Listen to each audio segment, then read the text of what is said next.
Are you at your point where you think you've hit your bottom, or maybe that there's just no way you're ever going to feel like things can change? I was like that. I really was. And I want you to know, my name is Bromo, by the way. I want you to know that there is a way out. Please join us for my podcasts. Well, you look at that already. It's my third one. My third, there is a way out. Today is the 18th of January, my second one of the day. If you're wondering why I'm trying to put these together so quick, it's because I did this before about 4 or 5 years ago. My name is Bromo, by the way. How are you? I'll tell you my sobriety date in just a bit. I did these about 4 or 5 years ago, more like 5 years ago, in a different radio station, a different company. And I couldn't take those 30 that I did and roll them over here to our Town Square Media because obviously the property that I was in Minot was a different company. So I'm retelling my story, and for those of you that have heard it before, I feel bad sometimes, but that's how it is when you go to a speaker meeting or wherever. You've heard someone speak and someone share the same share almost many times over. And that's okay because we're all here for each other. Again, I am an alcoholic. My sobriety date is 2/17/09, and I'm not an expert. I don't have any kind of credentials or anything like that. The only thing I have really is experience and hope, and I'm trying to share all that with you. My whole goal and main line of thinking is that I really hope that if you hear this, you might appreciate it. You might nod your head with it. You might say you can relate to it. You might have somebody in your family, some friends, or yourself who are having some struggles with addiction and want to be able to maybe pass these podcasts on. Because as I get through my story, and I don't know how many more podcasts it'll take before I'm done, leading up to today, the 18th of January in this 2024 year, I'll have other people come on, and they'll share their stories, they'll share their hope. And that's my favorite part. I love to talk to people who are going through it, who are living their journey. Again, it doesn't matter for all of us if you've had 25 years or 25 days. We all learn from each other. And I used to say, oh, that's bull. How could me be sitting out here in the audience, in the crowd, 6 months sober? How can I teach somebody who's been 30 years sober? Not necessarily teach, but it's a way of looking at yourself, at looking at someone else, and remembering where you were when you first started getting sober. It's a struggle for all of us. It doesn't matter, again, how many days you've been sober. We are all alcoholics and dealing with addiction. I used to laugh because my dad thought that there was a cure by taking a pill, or once I've been to a certain amount of meetings, I don't have to go again. And I'm recovered. RECOVERED. And I don't like that word recovered because you're not completely recovered ever. That's why we're in recovery. Enough of my opinions on that. I'll continue with my story. I left off where I had been given an opportunity to be an intern for a morning show in San Diego, and I took it. At that time, I wasn't running anymore because I was injured. So a lot of my impulsive, not really impulsive, a lot of my ways of being addicted to something like running, which I was addicted to for years, that was gone in my life. Something else had to come in and fill that void. Slowly, alcohol was it. Because when I was still working at the restaurant, now I'm getting up early and going and working on this morning show. And a friend of mine, a real good friend of mine still, when he was single, he would say, hey, let's go to such and such a place in Pacific Beach. And, you know, like a couple of guys, we are thinking that, hey, maybe we'll meet somebody. And I still laugh when I think about it. You go to one of those meat market places, not necessarily a meat market where you're definitely going to meet someone and go home into a one-night stand or whatever. For me, I never went to those places. I just went to, like, I guess you would call them nightclubs with loud music and and plenty of alcohol all around the place. And we would sit there and walk around like two stooges, totally looking like we're looking for someone. And we would always take advantage of the drink specials. So there we are, two-fisted, walking around till last call, and then swirling those drinks down, getting into his car, going off to get some Mexican food because those places are always open 24/7, coming home 20 miles away, putting my head down on a pillow for about 25 minutes, showering, probably reeking of booze, and driving out to the radio station to be there bright and early. It's amazing how many things you can do when you're younger, right? I did that for a while. So I started working, branched off from being an intern. I actually got officially hired at the company, which has gone through many names, PAR Broadcasting, all of that, J-Core, all that. I started working for an AM station, which had talk radio there. And that was a whole different ballgame, man. Instead of, rock and roll and all that, I was running the controls for live hosts that were taking phone calls on a AM radio station. Anything that was in the news. At that time, in the news was O.J. Simpson, the O.J. Simpson trial. And there I am running the news. I'll never forget. That thing took a while. I don't know exactly how long. But when the jurors went into their room to make their final, why can't I talk today? Deliberations. When they went in there to go over that, and they said, "Yeah, we have made a decision, or we've, they came back to and brought everybody in, and there's TV and everything, and you're watching O.J. Simpson. He's nervous as you know what. My boss leans to me into the microphone. He says, "Whatever you do, don't go for a commercial." Really? Because I thought I was going to go for like a 60-second commercial right when they read the verdict. So we ran O.J. Simpson trial from gavel to gavel, from start to finish, until the verdict was read. Anyway, the reason why I'm telling you all this is because I was working at this AM station a lot. And my drinking had escalated to a point where I was drinking almost every single day, with beer mostly. I'd bring home a 6-pack or so and only put a couple in the refrigerator so my dad didn't think I had a problem or anything, and I would totally engulf the other 2 or 3 beers in my room and go out to the refrigerator like I was only grabbing like my second one, that kind of thing. But one day, I'd worked all day long at the radio station from like 9 in the morning till like 4. Right from there, I had to go to the restaurant where I was still working. At that point, I think I was a cook then. So I went all around the clock without much of a break, and didn't have any food in my stomach. And restaurant life is unique to the fact that some restaurants, all the employees, like I said this earlier in the segment before, they'll all hang out together, kind of bond together, kind of relax together afterwards. And our restaurant, the Chart House, actually was okay if we changed our clothes and we could drink at the bar. And at that time, in San Diego, there was a thing called the America's Cup, which was the boat racing kind of thing. And we were always busy. I mean, because we were right there by the water in Shelter Island. We didn't have a water view or anything like that. We were like half a mile down away from the water on this island as you enter the island. Make sense? So there I am working all day long. I get in my car and I go as fast as I can to the restaurant, get all dressed up in my restaurant gear. Super busy all the way up until about 10:30, 11 o'clock at night.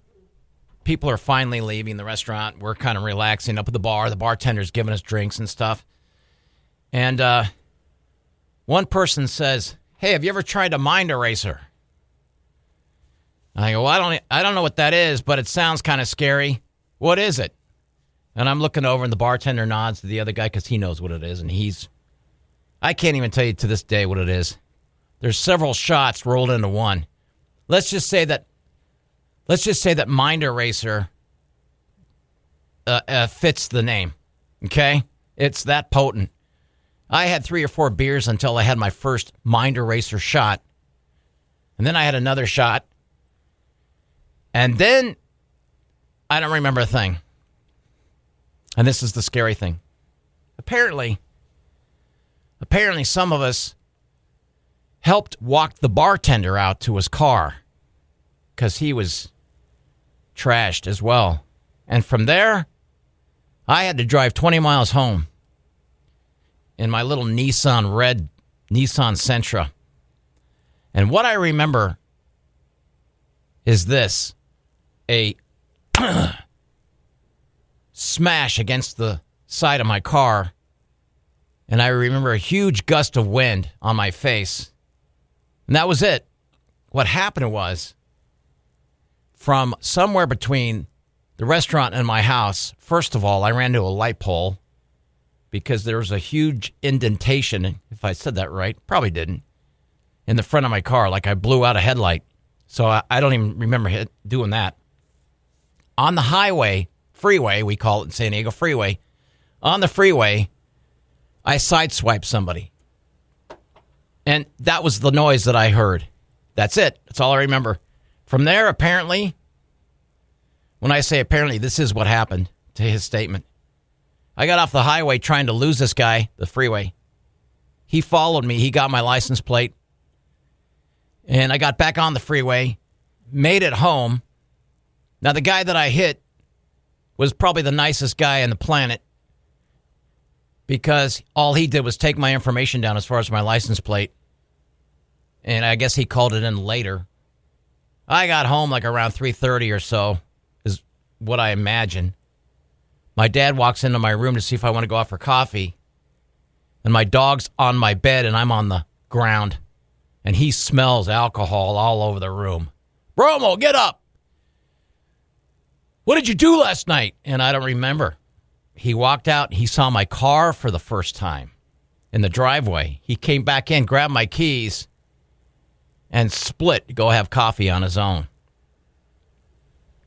And I'm still lights out, tired, and still probably full of booze. Definitely full of booze in me. So I'm trying to sleep, and I hear a knock on the door. And then I hear it again. But I don't answer because I'm thinking it's someone walking around pushing some sort of religious forms, or maybe it's somebody in the area. I don't know. Didn't seem to be that important for me to open the door until the phone rang. And I'll remember to this day, I answer the phone. Yeah, this is blah, blah, blah from the California Highway Patrol. Is David Brandon there? Yeah, this is me. We need you to come outside. There's an officer waiting to see you outside your front door. Is there anybody else in the house? No. You need to get outside immediately. And as I hung up the phone, I started hyperventilating. I was putting my pants on, and I was like, what did I do last night? What happened last night? What did I do? Now, remember, I forgot about whatever it was on the highway. As I put my clothes on, thinking to myself, what did I do? What did I do? What did I do? I walked out there, and the police officer says, is there anyone else in the house? I need everybody out of the house. And I said, it's just me. And I saw my car off to the right in the driveway. And I said, oh, my God. He goes, I'm Officer such and such, and I'm here investigating a hit and run. And the only thing I think of was I looked at him, and I went, well, that would be me, I'm guessing. And I made eye contact with him. There's nothing to hide. And he took a couple seconds, and he said, well, yeah, I can smell alcohol in your breath. And then I walk over to see the damage in my car. And then I held my breath. And he goes, well, listen, good news. You didn't hurt anybody. I'm not going to arrest you, and you're not going to jail. Well, I could have hugged this guy. I could have. Right at that moment, my dad comes down the hill back from the coffee shop. What's going on? And the officer says, listen, I'm here investigating a hit and run. Your son is really honest. He's a really good guy. Yeah, he needs a haircut. He's a really good guy, such and such. I looked over at the police officer's motorcycle. He had a lightning bolt on it because that was right around the time the San Diego Chargers were about ready to go into the Super Bowl for the first and only time. So he wrote me this little thing, and he took some pictures of my car, and he drove off. And I looked at my dad, and I said, Dad, why wasn't I arrested? And we looked at the charges on there, excessive speed limits or going across the lines or whatever that is, and hit and run. Now, let me tell you the difference between a misdemeanor hit and run and a felony. A misdemeanor hit and run is if there's no injuries. Like if this guy had broken a thumbnail and complained of a sprained pinky injury, that would have been a felony. So he didn't have any injuries on him. So this was misdemeanor hit and run, excessive speed limit and straddling the lanes or whatever, because, the guy was chasing me. And so I said, what is this, Dad? Is this a ticket? I don't know, but you're lucky you didn't go to jail or anything like that. And I forgot what happened then. And I remember thinking for weeks, wow, I must have run. How lucky was I? I could have killed somebody. And that's the definite obvious deal. I could have killed somebody. I get charged, a month later in the mail of those charges, and I have to go to court. I don't go to court. My dad has a lawyer go in there for me. And the lawyer says, what can we do? Blah, blah, blah. And I have a pretty clean record. In fact, I know I had a clean record. And the judge said, your client has to pay restitution to the victim, which is, I think it came out to $2,000. I had a restricted license where from now on I could only drive to and from work for 6 months. And then they gave me community service. You know what that is, right? Community service is when you go around and pick up trash or do whatever. Go out and cut grass or go to a school and help clean up the school. You do community service, and you have to do it for like 6 to 8 hours a day for a minimum of 2 days a week, depending on your schedule. Well, at that point, I was working full-time at the radio station, so I was able to get a Saturday and Sunday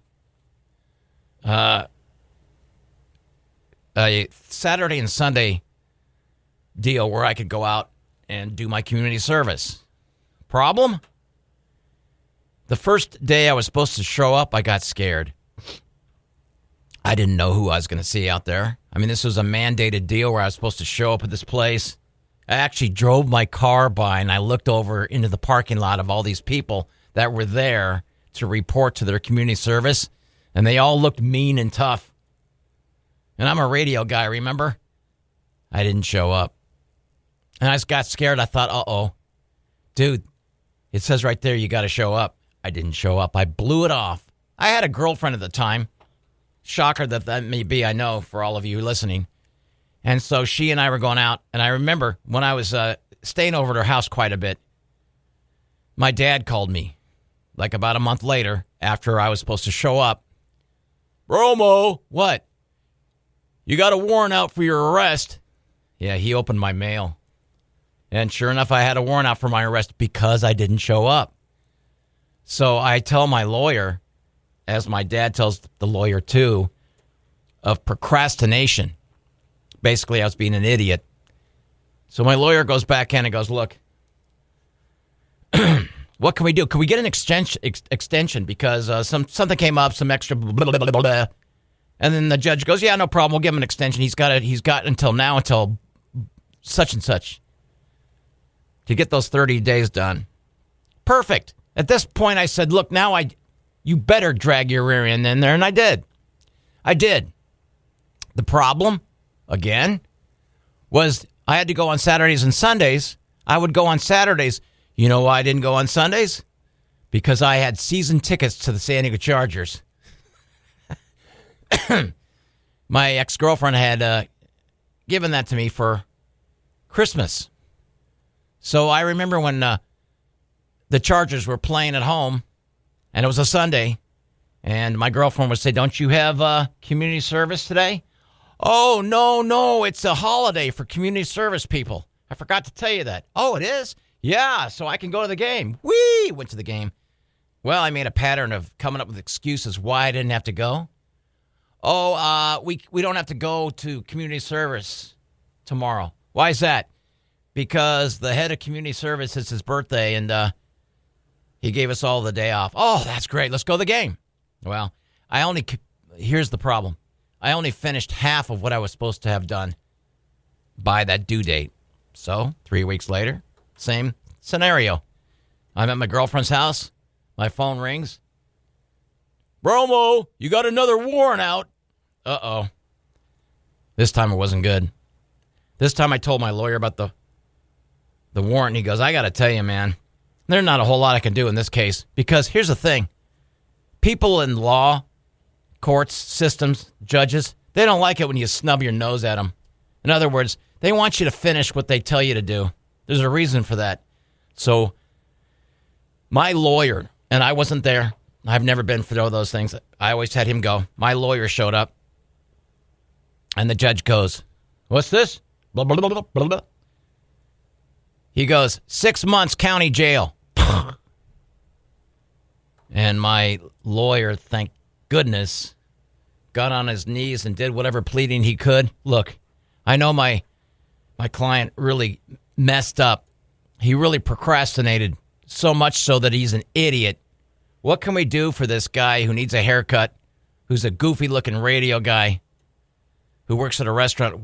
Is there anything, last ditch, what can we do?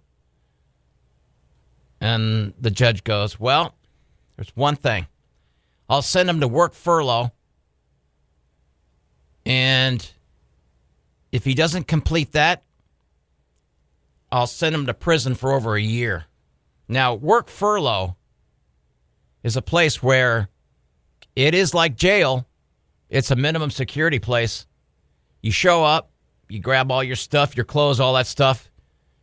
You're assigned a room with about 5 other roommates because there's like 3 bunk beds. And you're assigned a room, and you are let go. They let you go in the morning with a sack lunch. You better eat the sack lunch, because if you eat anything else and a poppy seed shows up and you get tested, it shows that it looks like you've had cocaine, boom, off to prison. Anyway, they give you a sack lunch. You go to work using the bus system. You're not allowed to drive unless it pertains to your job. Like if you're a taxi cab driver, I guess you could. But no, I had to take a bus across the city to the radio station, and you better be back at 6 o'clock at night, because if you're a minute late, they'll send a warrant out, and they will take your rear end to jail. Jail, which I've never, knock on wood, amazing that I say this, I've never been handcuffed. I've never been to jail. So now I'm assigned to go to work furlough. Work furlough for me for 45 days. And I'll never forget, my thought process was this: I won't be able to drink alcohol. Well, duh. Work furlough. I'll be sent away for 45 days. You know what the first thing the guy said to me when I got out of work furlough, because I finally made it? I'll tell you on my next segment. It'll make you laugh, I think. My name is Bromo. Once again, this is There Is a Way Out. I want all of you who listen to this, who can maybe relate, or maybe you're yawning, you're getting bored of this. It works for me. I'm kind of selfish, but as I tell my story, my hope is that other people who are going through the same thing or have been through the same thing will pass this on to others and will know the fight against addiction, that you can turn your life around and that there is a way out.